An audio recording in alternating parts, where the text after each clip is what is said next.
Total charge of depreciation and maintenance of assets on the profit and loss account will be uniform under. अब यहाँ पर हमें बताया गया है कि जो भी हमारे डेप्रिसिएशन का जो टोटल चार्ज हमने लगाया था उसकी मेंटेनेंस में असेट्स की, वो हमारे प्रॉफिट एंड लॉस अकाउंट में के मतलब कहाँ पर उसको एक समान दिखाया जाएगा, वो कहाँ पर एक वैल्यू होगी, हमें वो बताना उस मेथड के अंदर। तो देखिए यहाँ पे डिफरेंट मेथड दिए हुए हैं, आपने डेप्रिसिएशन चैप्टर किया होंगे, वहां पर क्वेश्चंस करे होंगे, तो ये सारे मेथड्स आपने पढ़े होंगे। फर्स्ट देखिए यहाँ पर है हमारा straight line method. Straight line method, diminishing balance method, annuity method and depreciation fund method. तो देखिए यहाँ पर आप हम पहले एक एक करके इन सारे मेथड्स को पढ़ लेते हैं। देखिए स्ट्रेट लाइन मेथड में क्या होता है, एक वैल्यू निकाली जाती है और हर महीने या हर 6 महीने में वही वैल्यू उसकी असेट्स की यूज की जाएगी। ठीक है, वही जैसे कि फॉर एग्जांपल मैंने पहले साल निकाली 5,000 रुपए, तो दूसरे साल भी 5,000 रहेगी, तीसरे साल भी 5,000 रहेगी और चौथे साल भी 5,000 रहेगी। ठीक है, फिर आता है diminishing balance method. Diminishing balance method में क्या होता है, फॉर एग्जाम्पल जैसे कि अभी मैंने आपको ऊपर एग्जाम्पल बताया था 5,000 है, तो डिमिनिशिंग मेथड में क्या होगा, जैसे असेट्स थी हमारी 40,000 की, 5,000 हमने डेप्रिसिएशन लगाया उस पे। फॉर एग्जाम्पल है 5,000, 5,000 इतना परसेंट होता नहीं है, 500 होगा, लेकिन आप 5,000 मानिए, तो जैसे 40,000 में से 5,000 आपने माइनस किए तो कितना बचा आपके पास, 35। तो जो सेकंड ईयर होगा वहां पे 35,000 पर डेप्रिसिएशन लगेगी, ना कि वो 5,000 वाली होगी। यानी कि हर साल उस जो भी असेट्स का बैलेंस होगा उस पर डेप्रिसिएशन लगाई जाएगी। एन्युटी मेथड, एन्युटी मेथड के अंदर एक एन्युटी टेबल होती है जिसको फॉलो करके वहां पे उसकी असेट्स की जो डेप्रिसिएशन है वो निकाली जाती है। एक एन्युटी टेबल होती है और इसमें जो भी अमाउंट निकल कर आता है उससे मल्टीप्लाई कर दिया जाता है। एन्युटी टेबल में एक वैल्यू होगी, उस वैल्यू को हम लेते हैं और साथ ही साथ उस वैल्यू से जो भी असेट्स की टोटल वैल्यू होगी उसमें मल्टीप्लाई करके एक हमारी वैल्यू निकल कर आएगी जिसको हम डेप्रिशिएबल वैल्यू बोलते हैं, उसको हम शो करते हैं अपने अकाउंट्स में। ठीक है, डेप्रिसिएशन अकाउंट में। फिर आता है डेप्रिसिएशन फंड मेथड। अब देखिए डेप्रिसिएशन फंड मेथड, यहाँ पर एक फंड क्रिएट किया जाता है जिसको सिंकिंग फंड के नाम से भी जाना जाता है। इसके अंदर क्या होता है, हर साल एक फंड क्रिएट कर दिया जाता है और इसमें ये देखा जाता है कि अगर हम इस जगह अपनी बहुत सारी संपत्ति ऐसी होती हैं, मूल्यवान संपत्ति, जैसे कि एक टाइम के बाद वो खत्म होती ही होती हैं, तो वो ये सोचकर चलते हैं कि एक समय बाद जब ये खत्म हो जाएंगी तो हमें नई संपत्ति खरीदनी पड़ेगी, नई एसेट परचेस करनी पड़ेगी। तो उस समय इतना पैसा कहाँ से आएगा, तो वो पहले से ही उसमें इन्वेस्ट करते रहते हैं थोड़ा थोड़ा करके, जिससे कि अगर जब इसकी वैल्यू जीरो हो तो हम एक नई असेट्स परचेस कर लें इस फंड में जो भी हमने इन्वेस्ट किया है वहां से पैसा लेकर। ठीक है, तो डेप्रिसिएशन फंड वहां पे क्रिएट किया जाता है। तो यहाँ पर ये सारे मेथड आपने पढ़ लिए। अब आपको बताना है कि यहाँ पर जो रख रखाव में एक समान वैल्यू कहाँ पर होंगे। तो अभी अभी मैंने आपको बताया कि एक वैल्यू जो फॉलो की जाती है वो की जाती है स्ट्रेट लाइन मेथड में। नाम से भी इजीली यहाँ पे समझ में आ रहा है, स्ट्रेट लाइन मतलब एक स्ट्रेट वैल्यू है जो हर साल हमें वही वैल्यू यूज करनी है। ठीक है, बाकी सारी तीनों मैंने आपको समझाई थी। ठीक है, नेक्स्ट क्वेश्चन है the amount of depreciation provided in the sinking fund method when compare to annuity method is. अभी मैंने आपको ये एन्युटी एंड सिंकिंग फंड दोनों डिस्कस किए थे, तो आपको ये बताना है कि जो अमाउंट है डेप्रिसिएशन का सिंकिंग फंड के अंदर अगर वो एन्युटी से कंपेयर किया जाए तो वो क्या रहता है, हाई रहता है, लो रहता है, इक्वल होता है या फिर अनप्रिडिक्टेबल है। तो देखिए अगर हम बात करें सिंकिंग फंड मेथड में जो डेप्रिसिएशन का अमाउंट होता है एन्युटी के अकॉर्डिंग, तो यहाँ पर अगर हम बात करें तो इसकी वैल्यू कैसी होगी, इसकी वैल्यू लो होती है। क्यों?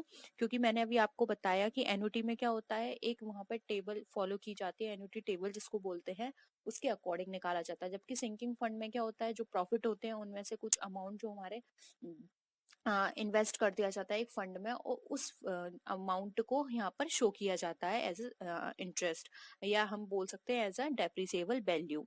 तो इसकी जो अमाउंट होता है वो एन्युटी टेबल से हमेशा कम रहता है। ठीक है, तो यहाँ पर लोअर इसका राइट आंसर हो जाएगा। और अभी हम थ्योरी भी डिस्कस करेंगे तो वहां पर हम डिटेल में इनको पढ़ेंगे कि क्या क्या कैसे कैसे सारी चीजें यहाँ पे कैलकुलेट की जाती हैं और किस तरह से यहाँ पर डेप्रिसिएशन निकाला जाता है। ठीक है, नेक्स्ट क्वेश्चन पे आते हैं। Depreciation on fix asset is, अब फिक्स असेट पर डेप्रिशिएशन जो होता है वो हमारा क्या कहलाता है? A source of fund, an application of fund, on flow of, no flow of fund, या फिर नन ऑफ द अबव। तो देखिए अगर हम फिक्स असेट पर डेप्रिशिएशन निकालते हैं तो यहाँ पर ये ना तो कोई सोर्स ऑफ फंड है, क्योंकि यहाँ से हमें कोई भी फंड जनरेट नहीं हो रहा, ठीक है। एन एप्लीकेशन ऑफ फंड, अब यहाँ पर किसी फंड का कोई यूज भी नहीं हो रहा, क्योंकि यहाँ पर तो हम एक तरह से बस एक रिकॉर्ड करके चल रहे हैं कि इतने टाइम पीरियड तक हमारी वैल्यू जो है इस असेट की जीरो हो जाएगी या फिर कम हो जाएगी, हमें दूसरी परचेस करनी पड़ेगी। एक अंदाजा लग जाता है कि इतने टाइम पीरियड बाद हमें एक मशीन परचेस करनी है, ठीक है। यहाँ पर उस कोई फंड का हम यूज नहीं कर रहे हैं। नो फ्लो ऑफ फंड, ये बिल्कुल करेक्ट आंसर है, क्योंकि यहाँ पर जो असेट है उसकी बस हमने उसके लाइफ के अकॉर्डिंग, जो भी उसकी लाइफ है उसके अकॉर्डिंग हम यहाँ पे डेप्रिशिएशन निकाल लेते हैं, जिससे हमें पता चल जाता है कि कितने टाइम बाद इसकी क्या वैल्यू रहेगी। यहाँ पे फंड का कुछ भी लेना देना नहीं है, ना हमारे पास फंड जनरेट हो रहा है और ना ही हमारे पास से कहीं फंड इन्वेस्ट हो रहा है या फिर यूज हो रहा है, ठीक है। तो ये नो फ्लो ऑफ फंड यहाँ पे हमारा राइट आंसर हो जाएगा।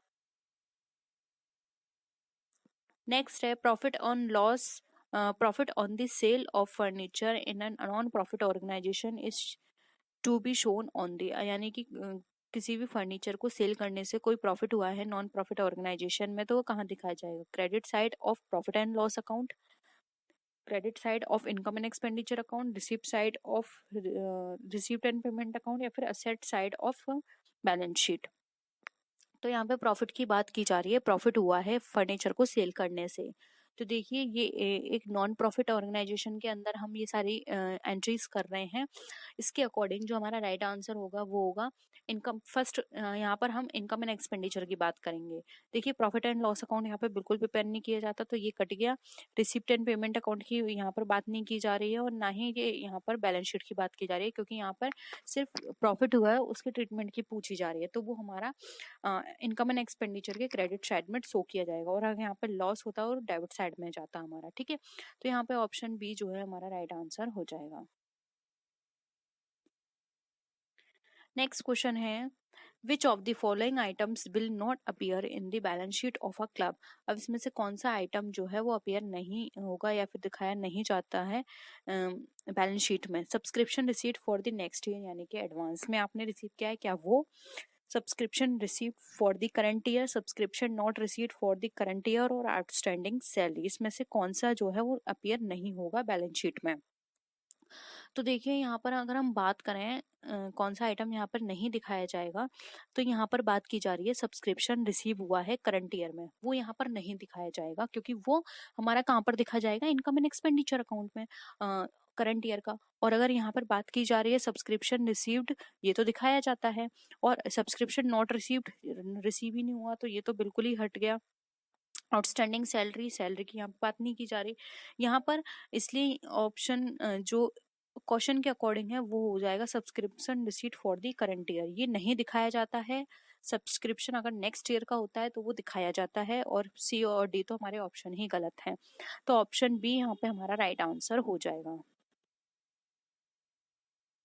नेक्स्ट क्वेश्चन है interest on investment received rupees 500 which includes rupees 100 in respect of interest accrued in the preceding year, what amount will be posted in the income and expenditure account? यानी कि जब हमारा investment किया गया था तो उस पे 500 रुपए का क्या है इंटरेस्ट रिसीव किया गया, और जो इंटरेस्ट अक्रूड थी 100 रुपए की प्रिसीडिंग ईयर की, वो भी इसके संग इंक्लूड थी, और अब कितना amount income and expenditure account में दिखाया जाएगा, यहाँ पर क्वेश्चन ये पूछा गया है। तो देखिए जो इनकम एंड एक्सपेंडिचर अकाउंट है उसमें केवल किस तरह की चीजें इंक्लूड की जाती हैं? करंट ईयर की, प्रीवियस ईयर की, नेक्स्ट ईयर की इसमें इंक्लूड नहीं की जाती हैं। तो देखिए यहाँ पर बताया गया है कि 500 रुपए उसने रिसीव किए, जिसमें से 100 रुपए उसके कहाँ थे? प्रिसीडिंग ईयर के थे, तो 500 में से यहाँ पर 100 जो है माइनस कर दिया जाएगा, बचा हमारे पास कितना 400, तो यहाँ पे ऑप्शन डी राइट आंसर हो जाएगा। 400 रुपीज जो है इनकम एंड एक्सपेंडिचर अकाउंट में ट्रांसफर किए जाएंगे, ठीक है। नेक्स्ट क्वेश्चन पे आते हैं। Receipt and payment account is, अब जो रिसिप्ट एंड पेमेंट अकाउंट है वो हमारा किस तरह का अकाउंट है ये बताना है। Real account, personal account, capital account या फिर नॉमिनल अकाउंट। तो रिसिप्ट एंड पेमेंट अकाउंट की बात करें तो यहाँ पर देखिए ये हमारा एक तरह का रियल अकाउंट होता है। इसके अंदर कैश कितना हमने रिसीव किया ये दिखाया जाता है, कितना हमने पेमेंट किया ये दिखाया जाता है।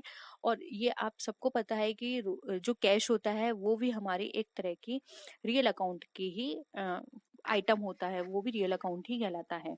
तो यहाँ पर जो हमारा रिसीव्ड एंड पेमेंट अकाउंट है वो हमारा रियल अकाउंट कहलाएगा। तो ऑप्शन ए यहाँ पे हमारा रियल अकाउंट जिसको हम बोलते हैं व्यक्तिगत रियल अकाउंट का मतलब यहाँ पर एक तरह से वास्तविक खाता हो गया, वास्तविक खाता खाता बोला जाता है। ठीक है, तो यहाँ पे ऑप्शन ए हमारा राइट आंसर हो जाएगा।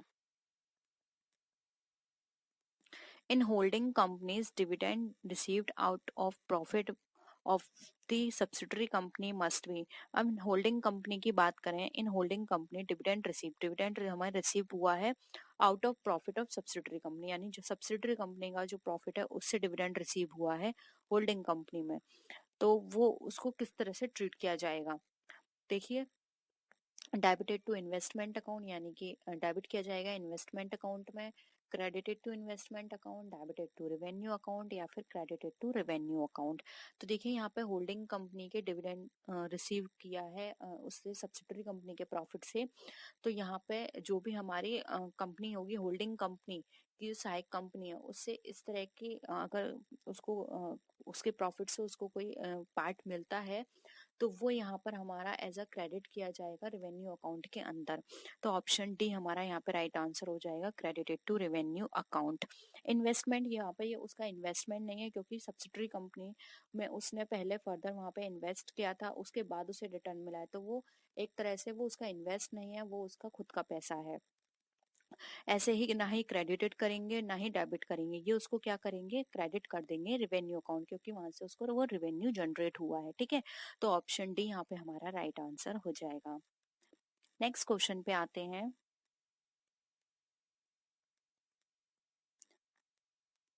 नेक्स्ट क्वेश्चन देखते हैं। Single entry system is defective because under this system. अब सिंगल एंट्री सिस्टम जो है हमारे डिफेक्टिव होती है इस सिस्टम में, क्यों, क्या कारण है कि सिंगल एंट्री सिस्टम हमारी डिफेक्टिव कही जाती है। Trial balance can not be prepared, क्या इसमें ट्रायल बैलेंस प्रिपेयर नहीं किया जाता है इसीलिए। ट्रेडिंग एंड पे and account can not be prepared, balance sheet can not be prepared या फिर all these can not be prepared.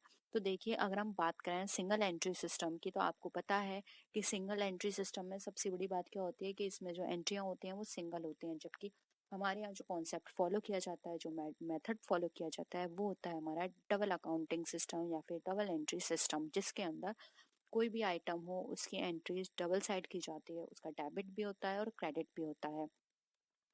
तो सिंगल एंट्री सिस्टम में सिर्फ यही बात है कि यहाँ पे कोई भी अकाउंट इस तरह का प्रिपेयर नहीं किया जाता, फिर चाहे वो ट्रायल बैलेंस हो, ट्रेडिंग एंड पे एंड अकाउंट हो या फिर वो बैलेंस शीट हो। इसी कारण से यहाँ पर ये हमारे डिफेक्टिव मानी जाती है।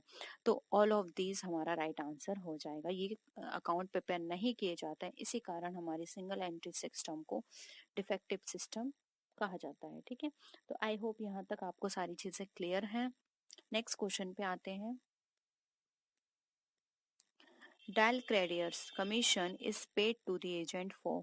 अब जो हमारा डेल क्रेडियर कमीशन है, डेल क्रेडियर कमीशन आप समझते होंगे, इसको अभिकर्ता को प्रतिशोध कमीशन भी कहा जाता है। ये क्यों दिया जाता है, उसके हार्ड वर्क के लिए, मीटिंग इंसिडेंटल एक्सपेंस है यानी कोई भी अचानक से कोई एक्सपेंस हो रहा है इसलिए, undertaking responsibility of payment from buyers या फिर achieving targets of sales set by the principal, जो भी प्रिंसिपल द्वारा, जो प्रिंसिपल का मतलब यहाँ पर ये है कि जो भी उसने उसका प्रधान है या हेड है उसने जो सेट किए हैं वहां पर टारगेट बनाया है वो अचीव करने पर उसके लिए दिया जाता है। तो क्या पर्पस है कि डेल क्रेडियर कमीशन उसके एजेंट को दिया जा रहा है। तो देखिए अगर हम डेल क्रेडियर कमीशन की बात करें तो डेल क्रेडियर कमीशन में ये इसलिए दिया जाता है कि जो भी रेस्पॉन्सिबिलिटीज हैं वो उसको ले ले, इसलिए डेल क्रेडियर कमीशन उसके एजेंट को दिया जाता है। तो यहाँ पे ऑप्शन सी हमारा राइट आंसर हो जाएगा, undertaking responsibility of payment from buyers. अब बायर से पेमेंट की पूरी रेस्पॉन्सिबिलिटी यहाँ पे एजेंट की है कि पेमेंट टाइमली आ रहा है या नहीं, ये सिर्फ एजेंट को देखना है। इससे जो भी प्रिंसिपल है या फिर जो हेड है या जो जिसका वो सामान है, जिसने उस एजेंट को रखा है, उसकी कोई वहां पर रेस्पॉन्सिबिलिटी नहीं होगी। पूरी रेस्पॉन्सिबिलिटी किसके ऊपर आ गई? एजेंट के ऊपर। इसलिए एजेंट को ये एक्स्ट्रा कमीशन दिया जाता है जिसको डेल क्रेडियर कमीशन कहा जाता है। मेन पर्पज इसका यही होता है कि प्रिंसिपल जो है वो इस जो भी रिस्क है उससे बिल्कुल फ्री हो जाए, उसको इस बात की कोई टेंशन ना हो कि पेमेंट टाइमली आ रहा है या नहीं। ये सारा काम देखना फिर एजेंट का काम हो जाएगा। ठीक है, तो यहाँ पे हमारा राइट आंसर क्या हो जाएगा? Option C. ठीक है, आई होप ये भी क्वेश्चन आपको क्लियर है, undertaking responsibility of payment from buyers. ठीक है, नेक्स्ट क्वेश्चन पे आते हैं। When company reserves part of its capital to be called up at the time of winding up, it is known as। अब हमें बताना है कि एक कंपनी है जिसकी जो उसकी कैपिटल है वो उसने वाइंड अप के लिए सुरक्षित करके रखी है कि वाइंड अप में इसका एक पार्ट हम अपनी कैपिटल का तब यूज करेंगे, तो उसको क्या कहेंगे? Reserve capital, capital reserve, uncalled capital या फिर सब्सक्राइब्ड कैपिटल। तो देखिए अगर हम कोई भी कंपनी है वो अपने अपनी कैपिटल के कुछ पार्ट को फ्यूचर के लिए रखती है कि वो वाइंडिंग अप पे हमें यूज करना है, तो उसको बोलते हैं हम कैपिटल, रिजर्व कैपिटल। ठीक है, तो ऑप्शन ए यहाँ पे हमारा राइट आंसर हो जाएगा। कैपिटल रिजर्व मैंने आपको बता दिया है। कैपिटल रिजर्व जो होता है वो हमारे जितने भी अगर हम बात करें जो एक्सपेंसेस होते हैं, कैपिटल लॉसेस होते हैं, उनके लिए बनाया जाता है capital reserve. Uncalled up capital हमारा ये हमारे फ्यूचर के लिए ना होके, अनकॉल्ड अप कैपिटल उस कैपिटल को बोलते हैं जो अभी तक हमने मांगी नहीं है, लेकिन इसका ये पर्पस नहीं होता कि हम इसको फ्यूचर के लिए रखेंगे। ठीक है, और सब्सक्राइब कैपिटल वो होती है जिसको हमने सब्सक्राइब कर लिया है। ठीक है, तो यहाँ पे फ्यूचर के लिए जो रखा जाता है वाइंडिंग अप के पर्पस से, वो होता है हमारा रिजर्व कैपिटल। तो आई होप ये भी क्वेश्चन आपको क्लियर है। ऑप्शन ए यहाँ पे हमारा राइट आंसर हो जाएगा। नेक्स्ट क्वेश्चन पे आते हैं। Over capitalisation can be redeem. अब ओवर कैपिटलाइजेशन जो होती है वो हमारी रिडीम की जाती है कब? Bye increasing the rate of interest on debenture, या फिर इसका मतलब यहाँ पर यह है कि जो भी हमारे डिवेंचर्स हैं उन पर जो रेट इंटरेस्ट दी जा रही है उनकी रेट इंक्रीज करके, बाय रिडेम्पशन ऑफ डिवेंचर यानी डिवेंचर को रिडीम करके, by issuing of bonus share को इश्यू करके, या फिर by increasing the number of shares यानी कि जो नंबर ऑफ शेयर्स हैं उनको इंक्रीज करके। तो ओवर कैपिटलाइजेशन हम कैसे करेंगे? तो देखिए ओवर कैपिटलाइजेशन की यहाँ पर अगर हम बात करें तो यहाँ पे जो ऑप्शन के अकॉर्डिंग देखें, देखिए number by increasing the number of share, number of shares भले ही हम इनको इंक्रीज कर दें लेकिन हमारी कैपिटल उतनी ही रहनी है, तो ये ऑप्शन तो हमारा कट गया। Bye issue of bonus share, bonus share से क्या होगा? कैपिटलाइजेशन, ओवर कैपिटलाइजेशन नहीं होगा। यहाँ पर क्या होगा? बोनस शेयर आपको पता है क्यों दिए जाते हैं? बोनस शेयर्स दिए जाते हैं लिक्विडिटी को अपने बचाने के लिए। ठीक है, तो ये भी ऑप्शन यहाँ पे कट गया। Bye increasing the rate of interest on debentures, अब यहाँ पर आप डिवेंचर्स पे इंक्रीज कर देंगे इंटरेस्ट, तो ये इससे ओवर कैपिटलाइजेशन नहीं होगा हमारा, तो ये भी ऑप्शन हमारा कट गया। राइट आंसर आएगा B, by redemption of debentures. अब हम डिवेंचर्स को रिडीम करा देंगे तो वहां पर हमारा ओवर कैपिटलाइजेशन हो जाएगा, इसलिए यहाँ पे ऑप्शन बी हमारा राइट आंसर है। आई होप ये भी क्वेश्चन आपको क्लियर है। नेक्स्ट आते हैं प्लॉइंग बैक ऑफ प्रॉफिट पर। अब देखिए प्लॉइंग बैक ऑफ प्रॉफिट का मतलब क्या होता है हमें ये बताना है। ऑप्शंस हैं dividend declared but not claim by share holders. Second option है non declaration of dividend in any year, यानी कि कोई डिक्लेरेशन नहीं किया है डिविडेंड का। Profit earn from illegal sources and employed in business.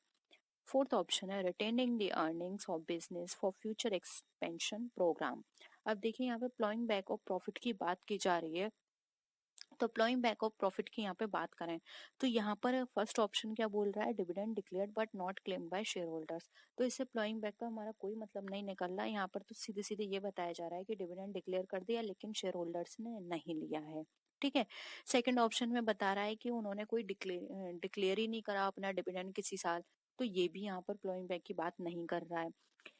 Next है profit earn from illegal source से, उसने इलीगल सोर्स से अर्न किया और उसको एम्प्लॉय कर दिया बिजनेस में, तो इससे भी हमारा प्लॉइंग बैक नहीं निकला। प्लॉइंग बैक का मेन मतलब यहाँ पर होता है कि फ्यूचर के एक्सपेंशन के लिए हम अपने जो अमाउंट है, अपना जो प्रॉफिट है उसको हम बचा कर रखें कि हमें फ्यूचर में अपने बिजनेस को इतना एक्सपेंड करना है, इतना अपना बिजनेस बढ़ाना है, इसके लिए हमें पैसे चाहिए, तो हम अभी से उस पैसे को बचा के रखें। इसको बोला जाता है प्लॉइंग बैक ऑफ प्रॉफिट, यानी कि लाभ को बचा कर चलना, लाभों का पुनर्विनियोजन करना, ये हमारा प्लॉइंग बैक ऑफ प्रॉफिट कहलाता है। इसलिए यहाँ पे ऑप्शन डी राइट आंसर होगा, रिटेनिंग द अर्निंग्स और business for future expansion programme, यानी कि फ्यूचर के एक्सपेंशन प्रोग्राम के लिए अपने जो भी अर्निंग्स हैं उसको रिटेन करके रखना, बचा के रखना। ठीक है, तो ये थे हमारे क्वेश्चंस। होप यहाँ पे आपको सारे क्वेश्चंस क्लियर हुए होंगे। किसी भी तरह का डाउट हो तो जरूर बताइएगा, और वीडियो कैसी लगी, वीडियो को लाइक कीजिए, फ्रेंड्स या शेयर कीजिए। किसी भी तरह की कोई भी क्वेरी हो तो जरूर बताइएगा। तो नेक्स्ट वीडियो में फिर मिलते हैं और भी अच्छी वीडियोस के साथ, तब तक के लिए टेक केयर, बाय बाय।